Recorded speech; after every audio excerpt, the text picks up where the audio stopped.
남편을 떠나보낸 날 밤 저는 금고를 열지 말았어야 했습니다. 금고 안에는 서류 통장 그리고 제가 모르는 아이의 사진이 있었습니다. 남편의 장례식이 끝난 그날 밤 집안은 이상하리만큼 조용했습니다. 향 냄새가 아직도 거실에 배어 있었고요. 검은 리본을 단 남편 사진이 벽에 걸려 있었어요. 사람들이 모두 돌아가고 아들도 며느리도 내일 다시 오겠다며 나간 후에야 저는 비로소 혼자가 되었습니다. 소파에 앉아 멍하니 있다가 문득 거실 구석 장롱 안쪽에 숨겨진 그 철제 금고가 눈에 들어왔어요. 남편이 평생 거긴 내 서류 넣어두는 곳이라고만 했던 낡은 금고였습니다. 차마 열 수 없었어요. 아니, 열어볼 생각조차 하지 않았습니다. 남편이 살아있을 때는 그냥 그런가 보다 했거든요. 하지만 이제는 달랐습니다. 이제는 열어봐도 되지 않을까 하는 생각이 들었어요. 금고 앞으로 천천히 다가갔습니다. 먼지가 수북이 쌓여 있었어요. 손으로 먼지를 털어내고 비밀번호 키패드를 봤습니다. 손이 떨렸습니다.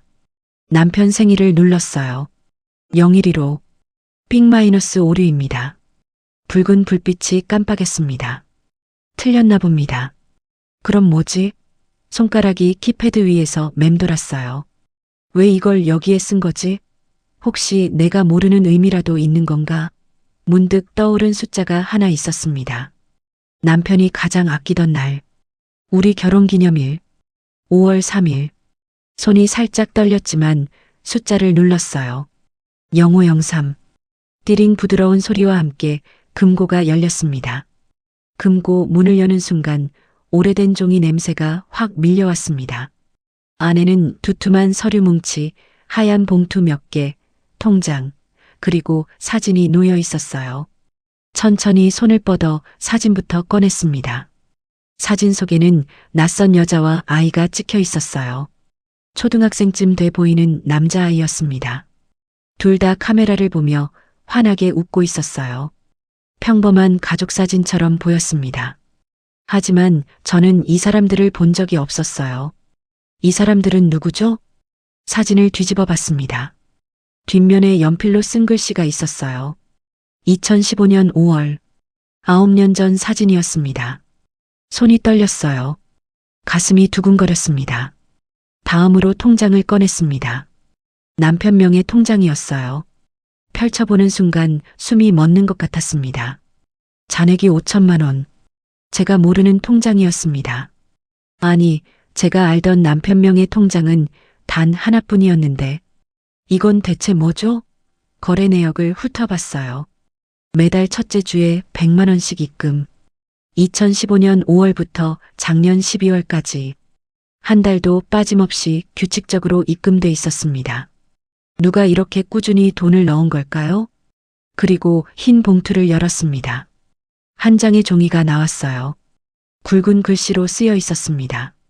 내가 죽으면 이 아이를 지켜줘. 그 한 줄뿐이었습니다. 손이 덜덜 떨렸습니다. 이 아이를 지켜달라고? 어떤 아이? 사진 속 그 아이 말인가요? 대체 무슨 이야기인 거죠? 머릿속이 하얗게 변했어요. 사진을 다시 봤습니다. 아이를 자세히 들여다봤어요. 눈, 코, 입. 그 순간 깨달았습니다. 이 얼굴, 남편 얼굴이었어요. 젊었을 때 남편과 똑같았습니다. 아니, 우리 아들 어렸을 때랑도 비슷했어요. 가슴이 철렁 내려앉았습니다. 평생 믿었던 남편이 숨긴 또 다른 가족의 흔적. 제 세계가 무너지는 것 같았습니다. 금고 앞에 그대로 주저앉았습니다. 다리에 힘이 없었어요. 사진을 꼭 쥔 채 한참을 움직이지 못했습니다.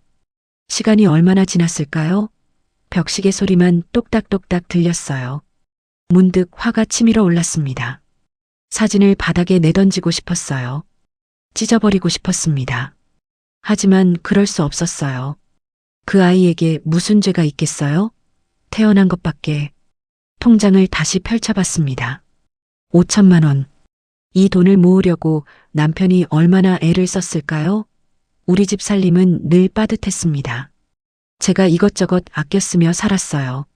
전기세, 수도세, 하나하나 아껴가며 살았는데 남편은 그 돈을 여기에 모으고 있었던 겁니다. 눈물이 났습니다. 울고 싶었지만 소리내서 울 수는 없었어요. 아직 현실이 믿기지 않았습니다. 꿈이었으면 좋겠다는 생각이 들었어요. 악몽이었으면 좋겠다고. 하지만 손에 쥔 사진은 너무나 또렷했습니다. 현실이었어요. 그날 밤 잠을 이룰 수 없었습니다. 침대에 누워 천장만 바라봤어요. 사진 속 아이 얼굴이 자꾸 떠올랐습니다. 남편을 닮은 그 얼굴, 통장에 적힌 5천만 원, 그리고 그 메모. 내가 죽으면 이 아이를 지켜줘. 대체 무슨 이야기인 걸까요? 남편한테 다른 아이가 있었던 걸까요? 제가 모르는 사이에 평생을 같이 살았는데 저는 아무것도 몰랐던 걸까요? 눈물이 났습니다. 억울했어요. 평생 믿고 살았던 사람이 이렇게 큰 비밀을 숨기고 있었다니. 어떻게 그럴 수 있죠? 하지만 한편으로는 혼란스러웠습니다. 혹시 제가 잘못 생각하는 걸까? 섣불리 판단하면 안 된다는 생각도 들었어요. 그래도 마음 한구석은 이미 알고 있었습니다. 이건 남편의 또 다른 삶이라는 걸. 다음 날 아침 아들과 며느리가 찾아왔습니다. 식탁 위에는 제가 밤새 꺼내둔 서류들과 사진, 통장이 어질러져 있었어요. 정리할 힘도 없었습니다. 며느리가 먼저 눈치챘어요. 어머니, 이건 뭐예요? 목소리가 날카로웠습니다. 평소와 달랐어요. 너희 아버지 금고에서 나온 것들이다. 아들이 통장을 집어들었습니다. 펼쳐보는 순간 눈썹이 올라갔어요. 이게 잔액이 이만큼이나 있어요? 5천만 원? 아버지 명의인데. 옆에 또 다른 이름이 있네요. 며느리가 사진을 들여다보며 조심스럽게 물었습니다. 이 사람들은 누구예요? 어머니, 이분들 아세요? 저는 고개를 저었어요. 모른다. 나도 어제 처음 봤다. 며느리는 서류를 보자마자 눈이 가늘어졌습니다. 뭔가 의심하는 눈빛이었어요. 아들도 마찬가지였습니다. 둘 다 저를 이상하게 쳐다봤어요. 어머니, 이런 건 왜 혼자 갖고 계셨어요? 저희한테는 말씀도 안 하시고요. 며느리 목소리였습니다. 날이 서 있었어요. 말하긴 뭘 말해. 나도 어제 처음 열어봤다니까. 아들이 저를 빤히 바라봤습니다. 엄마, 이 금고 예전부터 알고 있었어요? 알고는 있었지. 근데 안 열어봤다. 지금 처음 연 거야. 아버지 돌아가시자마자 바로 연 거예요? 그 말투에는 분명한 의심이 섞여 있었습니다. 제 가슴을 찌르는 말이었어요. 그럼 언제 열어? 남편 죽고 나서 열어보는 게 당연한 거 아니야? 아들이 다시 물었습니다. 엄마, 솔직하게 말씀하세요. 혹시 예전부터 이 돈 있는 거 알고 있었던 건 아니죠? 우리한테 숨기신 건 아니고요? 그 순간 뭔가 가슴에 꽂혔습니다. 심장 깊숙한 곳까지. 내가 왜 숨겨? 난 지금 처음 본다 했잖니. 며느리가 끼어들었습니다. 어머니, 저희도 그냥 확인차 여쭤보는 거예요. 요즘 워낙 상속 문제도 많고 가족끼리도 오해 생기는 경우 많잖아요. 확인차라고요? 그게 확인인가요? 이건 의심이었습니다. 제 아들과 며느리가 저를 의심하고 있었어요. 아빠 돈. 어머니가 빼돌린 건 아니지? 아들 입에서 그 말이 나왔습니다. 뭐라고? 내 아빠 금고를 내가 왜? 말이 나오지 않았어요. 아들마저 나를 의심하는구나. 평생 키운 아들이. 외로움과 배신감이 밀려왔습니다. 며느리가 아들을 말렸습니다. 여보, 그렇게 말하면. 하지만 아들은 멈추지 않았어요. 엄마, 솔직히 이상하잖아요. 아버지 돌아가시자마자 금고를 여는 것도 그렇고 우리한테 미리 말도 안 하시고. 저는 천천히 입을 열었습니다. 넌 정말로 내 엄마가 그럴 사람이라고 생각하니? 아들이 눈을 피했습니다. 대답하지 않았어요.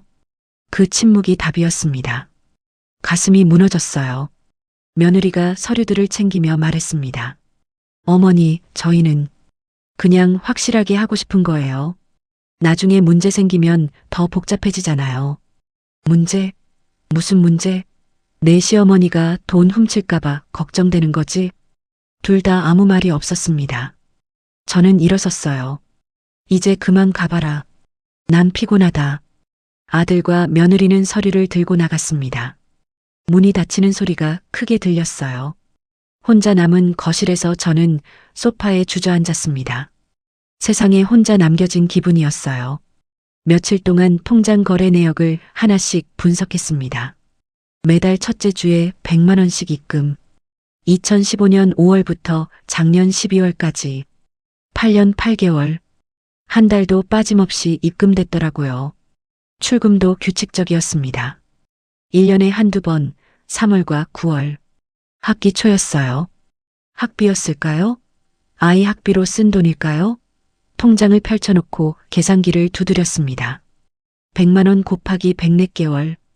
1억 4천만 원. 출금된 금액을 빼면 현재 잔액 5천만 원.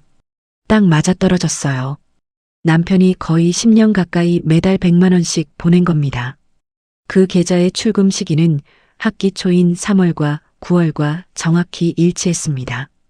즉, 남편이 오랜 기간 숨겨진 아이의 양육비와 학비를 보내왔던 거였어요. 혹시 남편이 젊은 시절 다른 가정을? 머릿속이 복잡해졌습니다. 남편과 다른 여자, 그 여자와의 아이, 그리고 그 아이를 위해 10년간 보낸 돈. 우리 집 살림은 늘 빠듯했습니다. 제가 아껴 쓰고 절약하며 살았거든요. 그런데 남편은 매달 100만 원씩 다른 곳으로 보내고 있었던 겁니다. 며느리가 또 찾아왔습니다.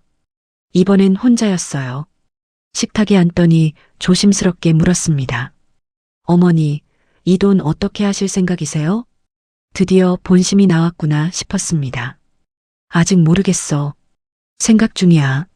며느리가 한숨을 쉬었어요. 만약 그 아이가 정말 아버지 아이라면 법적으로 나눠줘야 하는 거 아닐까요? 근데 솔직히 억울하기도 해요. 신랑이 평생 아버지 모시고 살았잖아요. 결국 돈 때문이었습니다. 혹시 그 아이한테 재산이 넘어갈까봐 걱정하는 거였어요. 다음 날 아들이 두툼한 서류철을 들고 왔습니다. 며느리도 함께였어요. 식탁 위에 서류를 펼쳐놓더니 말했습니다. 엄마, 이건 그냥 절차예요. 요즘은 다 이렇게 해요. 상속 과정에서 오해 없게 미리 공증해 두자는 거예요. 서류를 넘겨봤습니다. 복잡한 법률 용어들이 빼곡했어요. 하지만 핵심은 알 수 있었습니다. 상속재산 분할 협의서. 쉽게 말해 제 재산을 미리 아들 앞으로 넘기라는 서류였어요. 나중에 용돈만 받고 조용히 있으라는 거였습니다. 내가 이걸 나한테 내미는 거야? 목소리가 떨렸습니다. 화가 났어요. 아니, 화보다 더한 감정이었습니다. 배신감이었어요. 아들이 변명하듯 말했습니다. 엄마, 우리도 불안하잖아요. 혹시 모를 상황에 대비하는 거예요. 며느리가 거들었습니다. 어머니, 이건 어머니를 위한 거예요. 나중에 더 복잡해지면 어머니만 힘들어지시잖아요. 저는 서류를 테이블 위로 밀어냈습니다. 사인 안 해. 돌아가라. 아들과 며느리는 당황한 표정으로 서로 눈빛을 주고받았어요. 하지만 저는 물러서지 않았습니다. 내 재산 내가 관리하는 게 당연한 거잖아요. 그날 밤 둘은 불만 가득한 얼굴로 돌아갔습니다. 혼자 남은 저는 통장 거래 내역을 다시 뒤적였습니다. 출금 내역 옆에 적힌 주소가 눈에 들어왔어요. 어느 다세대 주택 주소였습니다. 금고 안서류를 다시 살펴보니 출생신고서가 있었어요. 주소가 똑같았습니다. 며칠을 망설였습니다. 가야 하나 말아야 하나. 밤마다 고민했어요. 하지만 결국 결심했습니다. 진실을 알아야 했어요. 이 모든 게 뭔지, 남편이 무엇을 숨겼는지 반드시 알아야 했습니다. 다음 날 아침 저는 그 주소를 메모지에 적었습니다. 옷을 챙겨 입고 현관문을 나섰어요. 손이 떨렸지만 발걸음을 멈출 수 없었습니다. 지하철을 3번 갈아타고 버스를 2번 타고 좁은 골목길을 한참 헤맨 끝에 도착했습니다. 낡은 다세대 주택이었어요. 페인트가 벗겨진 외벽, 녹슨 철제 계단. 이런 곳에서 남편이 또 다른 삶을 살았던 걸까요? 2층 202호. 문패에는 여자 이름이 적혀 있었습니다. 통장에서 본 그 이름이었어요. 손이 떨렸습니다. 초인종을 누를까 말까 한참을 망설였어요. 하지만 이미 여기까지 왔는데 돌아갈 수는 없었습니다. 용기를 내서 초인종을 눌렀습니다. 딩동 안에서 아이 발소리가 뛰어오는 게 들렸어요. 심장이 빠르게 뛰었습니다. 문이 벌컥 열리더니 조그만 남자아이가 얼굴을 내밀었습니다. 그 순간 숨이 멎는 것 같았습니다.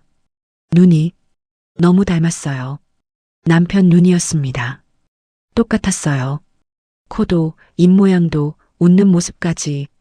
사진으로 봤을 때는 몰랐는데 실제로 보니 더 확실했습니다. 남편을 그대로 빼닮은 소년이었어요. 아이가 안쪽을 향해 소리쳤습니다. 엄마, 누가 왔어? 안에서 한 여자가 나왔어요. 30대 중반쯤 돼 보였습니다.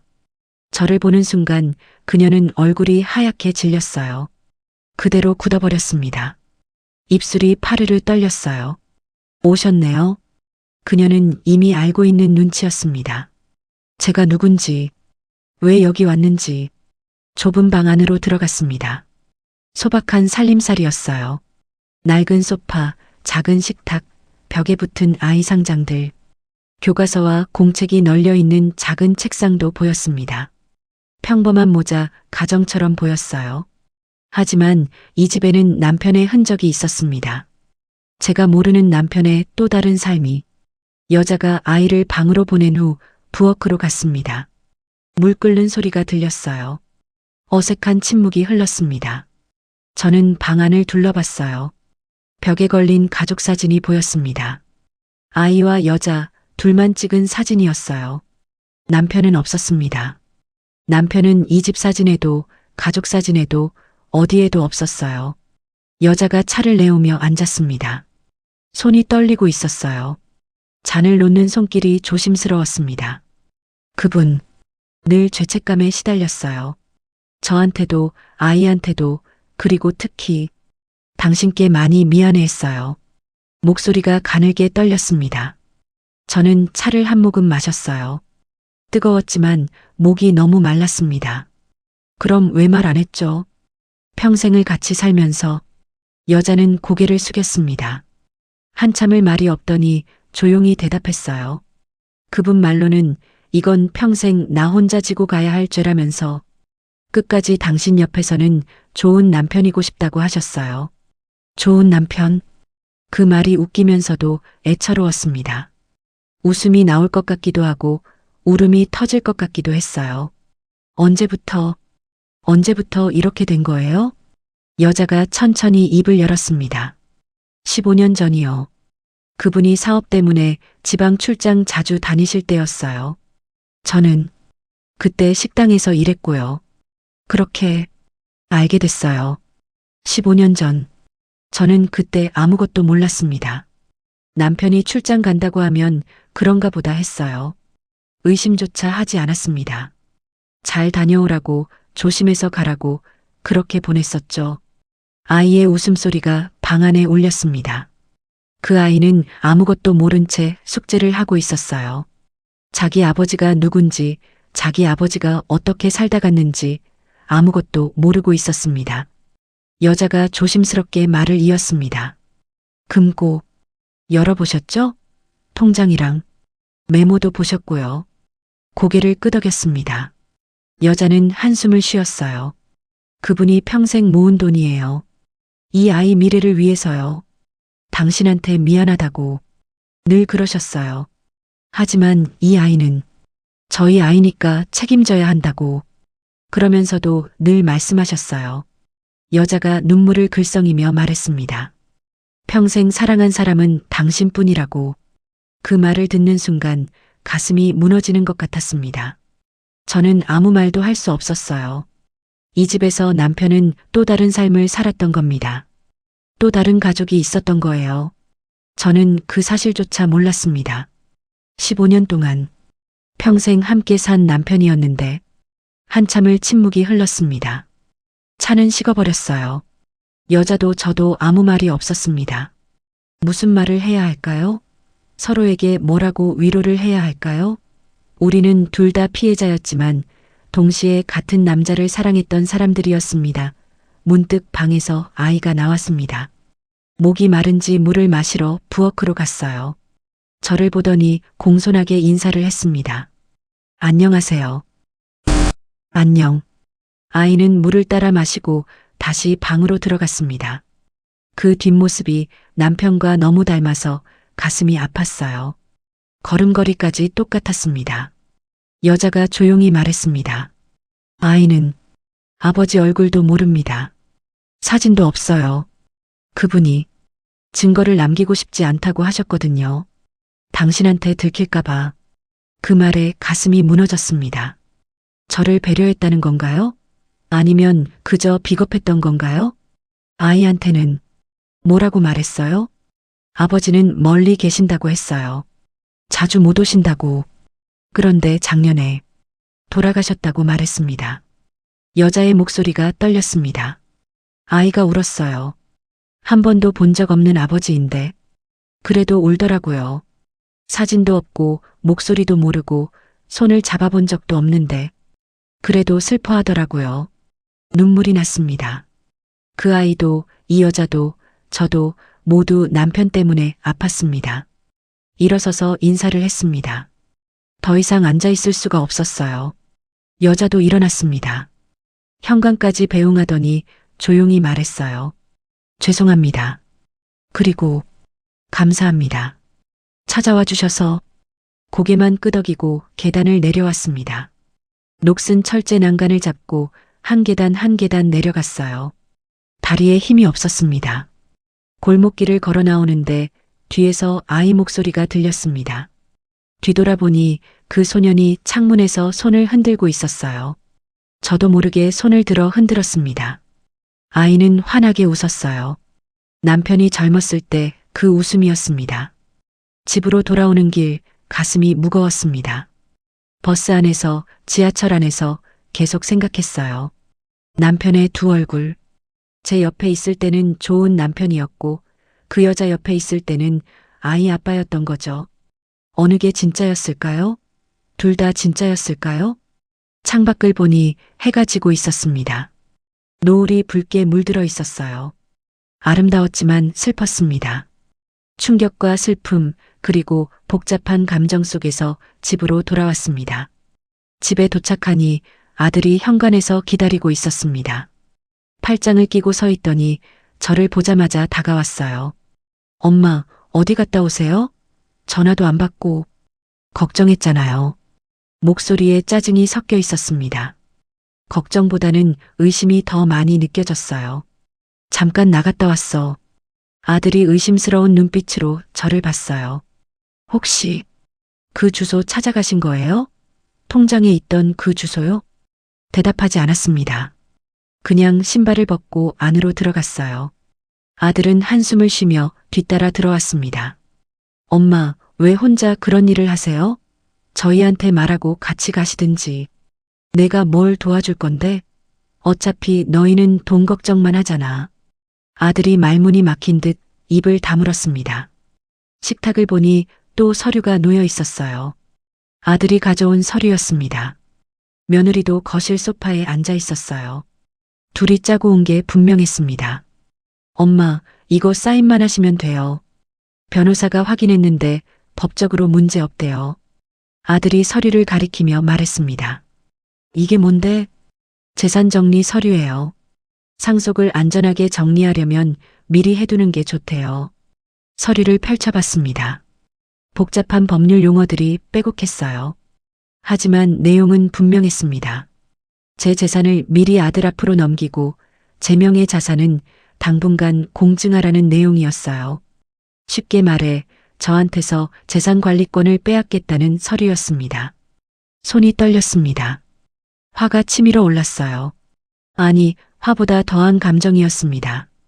깊은 배신감이었습니다. 넌 정말로 내 엄마가 돈 숨길 거라고 생각하니?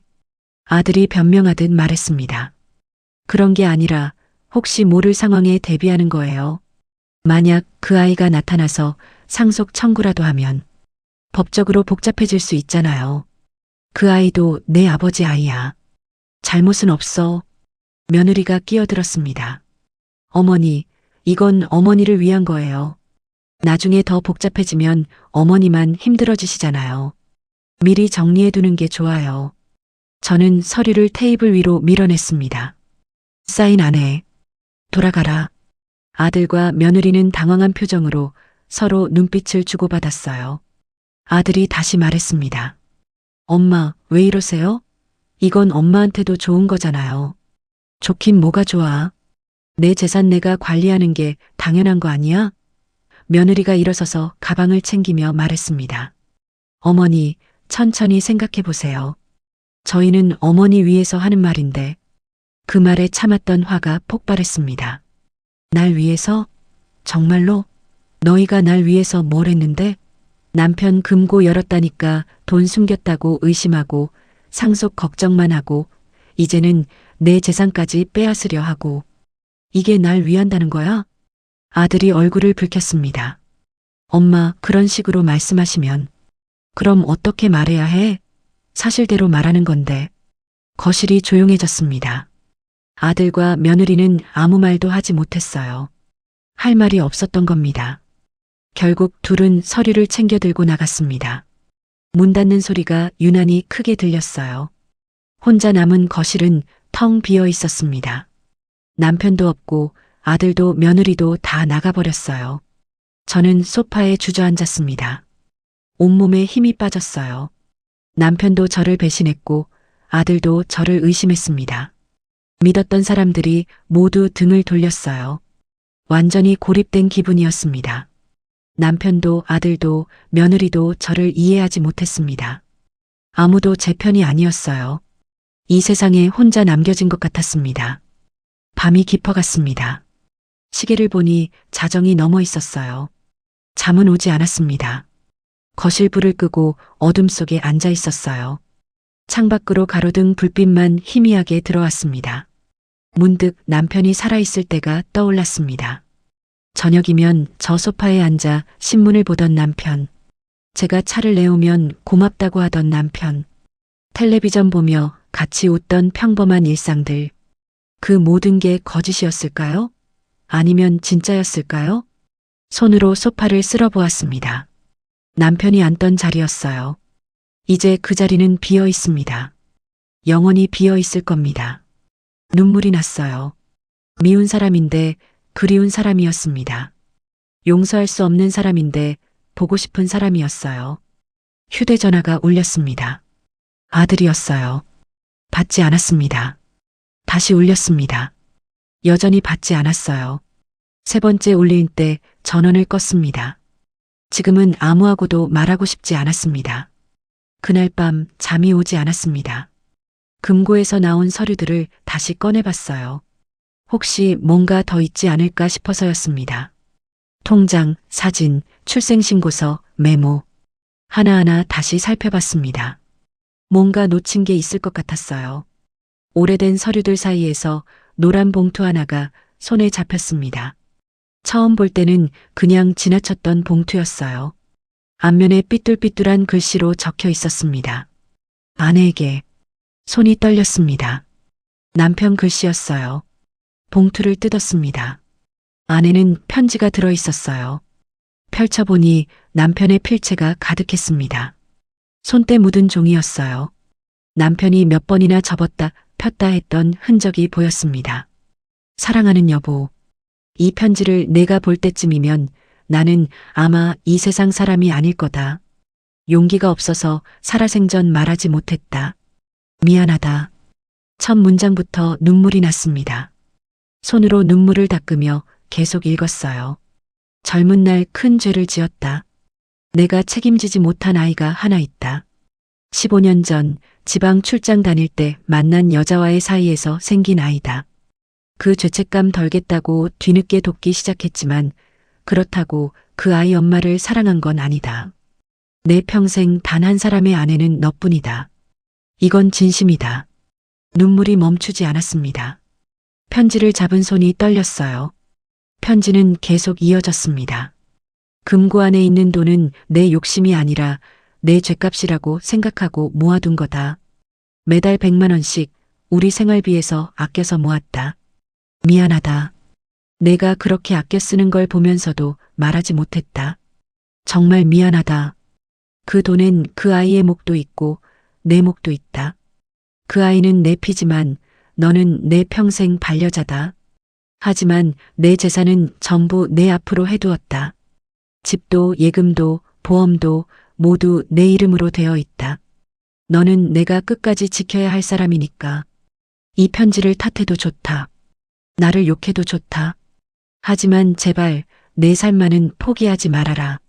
내 죄 때문에 내가 고통받는 건 원치 않는다. 내가 행복하길 바란다. 평생 미안하고 고맙고 사랑했다.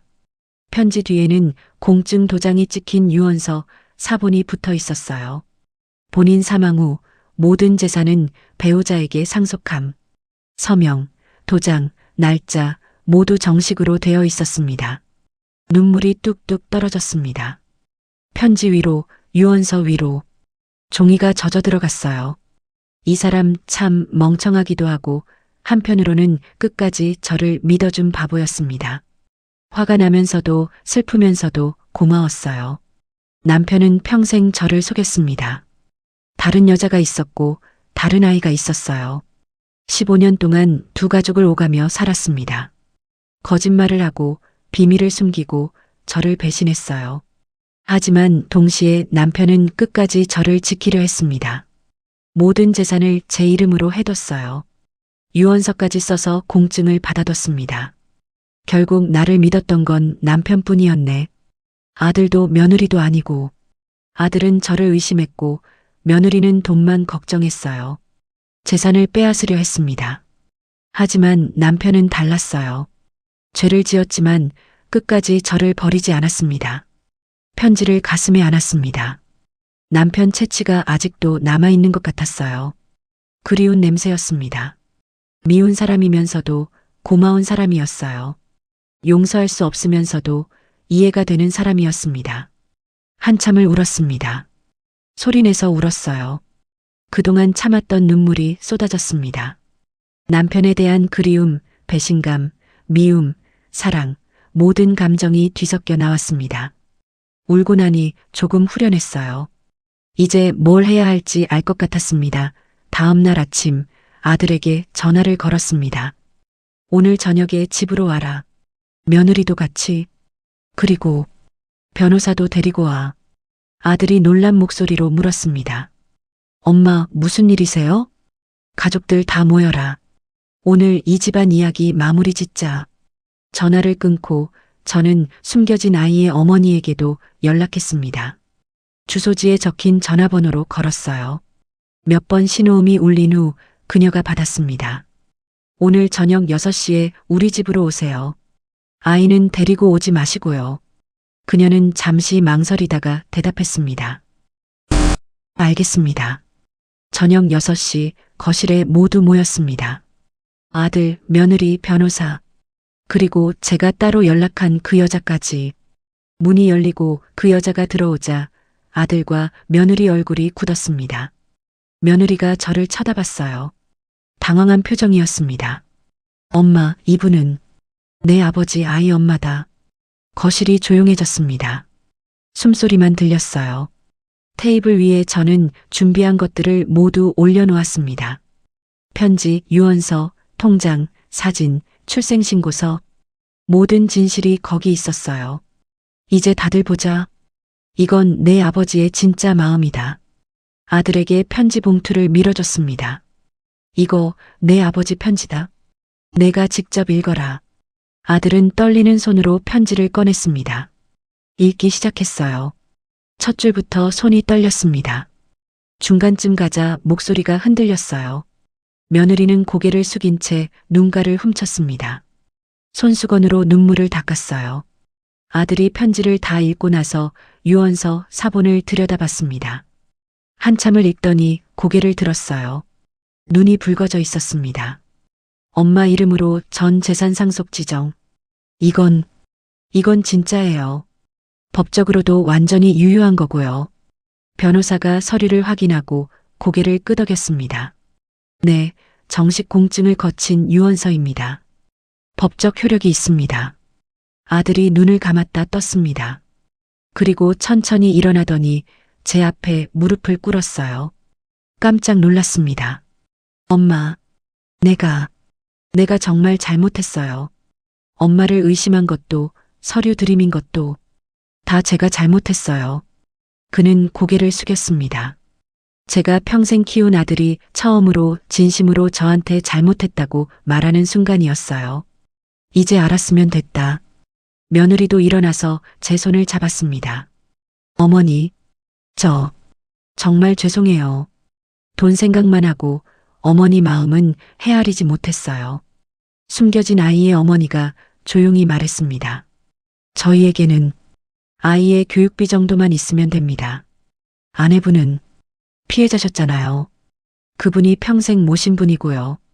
저는 그녀를 바라봤습니다. 눈물을 참고 있는 게 보였어요. 당신도 피해자예요. 그 아이도 마찬가지고요. 죄는 어른들이 지었고 아이들은 그저 태어났을 뿐이니까요. 며느리가 말했습니다. 어머니, 저희가 정말 너무 성급했어요. 어머니 마음은 생각도 안 하고 돈만 생각했어요. 정말 죄송해요. 아들도 고개를 숙인 채 말했습니다. 엄마, 용서해 주세요. 제가 너무 어리석었어요. 이제부터라도 생각해라. 가족이 뭔지, 돈보다 중요한 게 뭔지. 변호사가 조심스럽게 말했습니다. 앞으로 어떻게 하실 계획이신지 여쭤봐도 될까요? 저는 준비해둔 메모를 꺼냈습니다. 금고 속 5천만 원은 그 아이 교육비로 쓰게 해주세요. 남편의 재산은 유언서대로 제가 받겠습니다. 아들한테는 제 명의 재산 중 일부를 나중에 증여할 겁니다. 모두가 고개를 끄덕였습니다. 아무도 반대하지 않았어요. 그날 저녁 오랜만에 함께 밥을 먹었습니다. 서먹했지만 그래도 가족이었어요. 숨겨진 아이의 어머니도 함께 식탁에 앉았습니다. 이상한 가족이었지만 이것도 가족의 한 형태였습니다. 남편이 남긴 가족이었어요. 식사가 끝나고 모두 돌아갔습니다. 숨겨진 아이의 어머니가 마지막으로 인사를 했어요. 정말 감사합니다. 그리고 앞으로 잘 살겠습니다. 고개를 끄덕였습니다.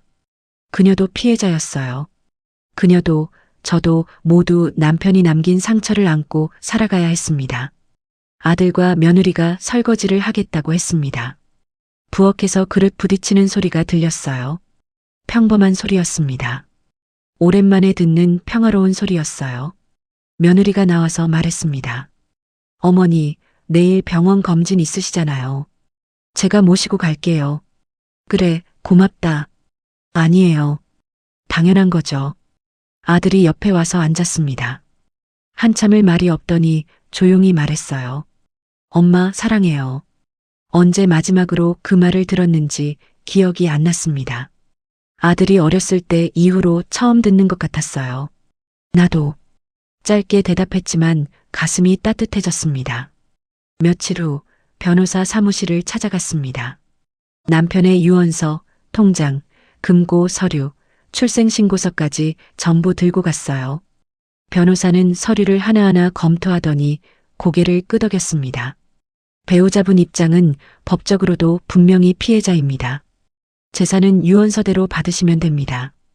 다만 숨겨진 아이의 최소한의 목 정도는 합의 차원에서 정리하시는 게 가장 깔끔하겠네요. 고개를 끄덕였습니다. 그래요. 그 아이 잘못은 없잖아요. 죄는 어른이 지었고 아이는 그저 태어났을 뿐이니까요. 변호사가 메모를 하며 말했습니다. 그럼 이렇게 하시죠. 금고 안 통장 5천만 원은 그 아이 교육비 및 생활비 명목으로 분할 지급. 나머지 재산은 유언서대로 부인께서 상속. 아드님께는 부인 명의 재산 중 일부를 나중에 증여하시는 걸로요. 그게 좋겠네요. 서류에 사인을 했습니다. 손이 떨리지 않았어요. 마음이 편했습니다. 이게 옳은 일이라는 확신이 들었거든요. 집으로 돌아와 아들과 며느리를 불렀습니다. 둘은 조심스럽게 거실로 들어왔어요.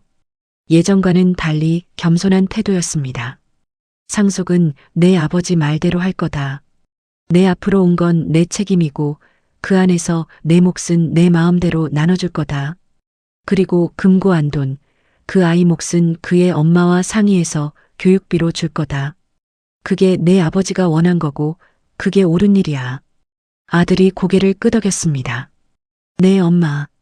엄마 뜻대로 하세요. 저희가 잘못 생각했어요. 며느리가 제 손을 꼭 잡으며 말했습니다. 어머니, 정말 쉽지 않은 결정이신데 존경스러워요. 손을 가볍게 두드려줬습니다. 쉽지 않지. 근데 누군가는 끝을 내야지. 나는 평생 누군가의 아내로만, 누군가의 엄마로만 살진 않을 거다. 이제부터는 나로 살아야지. 며느리 눈에 눈물이 고였습니다. 어머니, 괜찮아. 이제 다 정리됐어. 우린 앞으로 잘 살면 돼. 아들이 조심스럽게 물었습니다. 엄마, 그런데 앞으로 뭐 하실 거예요? 피식 웃음이 나왔습니다. 글쎄, 아직 모르겠어. 근데 뭐든 내가 하고 싶은 걸 할 거야. 남 눈치 안 보고 내 마음대로. 그날 저녁 병원 정기 검진을 마치고 복도를 걷는데 창밖으로 햇살이 유난히 따뜻하게 들어왔습니다. 며느리가 제 옆을 걸으며 말했어요. 어머니, 요즘 표정이 정말 많이 달라지셨어요. 그래, 늙은이가 뭐가 달라지긴. 아니에요. 전에는 좀 힘들어 보이셨는데 지금은 편안해 보이세요. 이제 진짜 어머니 인생 사시는 표정이에요. 저는 피식 웃었습니다. 그래, 맞아. 이제야 내 인생이 시작인가 보다. 병원 문을 나서며 하늘을 올려다봤습니다. 눈부신 오후였어요. 구름 한 점 없는 맑은 하늘. 바람이 살랑 불어왔습니다. 따뜻했어요. 남편의 금고는 처음엔 제 삶을 산산조각 내는 줄 알았습니다. 비밀과 배신과 의심으로 가득한 저를 무너뜨리는 것이라고 생각했어요. 하지만 결국 저를 다시 세워준 건 숨겨진 비밀이 아니라 그 비밀을 마주할 수 있었던 나 자신이었습니다. 그래서 이제는 이렇게 말할 수 있습니다. 당신 참 나쁜 남편이었어. 평생 비밀을 숨기고 저를 속이고 두 가족을 오갔으니까요. 하지만 그리고 동시에 참 고마운 남편이기도 했어. 마지막까지 저를 믿어줬고 제 몫을 지켜줬으니까요. 며느리가 제 팔짱을 꼈습니다. 어머니, 저녁 뭐 드실래요? 제가 만들어 드릴게요. 그래, 뭐든 좋아. 우리 같이 먹자. 잘못은 누구나 합니다. 남편도 아들도 며느리도 저도. 하지만 진실은 결국 드러나고 진심은 결국 통하는 법이에요. 거짓말로 쌓은 탑은 언젠가 무너지지만 진심으로 쌓은 관계는 다시 회복될 수 있습니다. 제 마음에도 조금은 햇살이 들어오기 시작했습니다. 따뜻하고 밝고 희망적인 햇살이요. 이제 저는 누군가의 아내가 아니라 누군가의 엄마가 아니라 그냥 나로 살 겁니다. 내 인생을 내 방식대로. 남편이 숨기던 금고는 결국 저를 무너뜨린 것이 아니라 다시 일으켜 세웠습니다. 그 안에 있던 비밀들, 그 비밀을 둘러싼 사람들, 그리고 그 모든 것을 마주한 저 자신, 이 모든 과정을 거치며 저는 더 강해졌습니다. 이제 새로운 삶이 시작됩니다. 60년을 누군가를 위해 살았다면 이제부터는 나를 위해 살 겁니다. 하고 싶었던 것들, 가보고 싶었던 곳들, 만나고 싶었던 사람들, 모두 제 마음대로 할 겁니다. 남편이 남긴 유산은 돈만이 아니었습니다. 제가 스스로 설 수 있는 힘, 진실을 마주할 수 있는 용기, 그리고 다시 시작할 수 있는 희망. 그것이 진짜 유산이었어요. 며느리와 함께 집으로 걸어가며 생각했습니다. 인생은 참 아이러니합니다. 가장 큰 배신이 결국 가장 큰 선물이 될 수도 있다는 것. 가장 아픈 상처가 결국 가장 큰 성장의 계기가 될 수도 있다는 것. 남편의 금고를 열었습니다. 그리고 그 안에서 진실을 발견했어요. 하지만 더 중요한 건 그 과정에서 저 자신을 발견했다는 겁니다. 이제 저는 압니다. 제가 누구인지, 무엇을 원하는지, 어떻게 살아야 하는지. 그래서 오늘도, 내일도 저는 당당하게 살아갈 겁니다. 나로서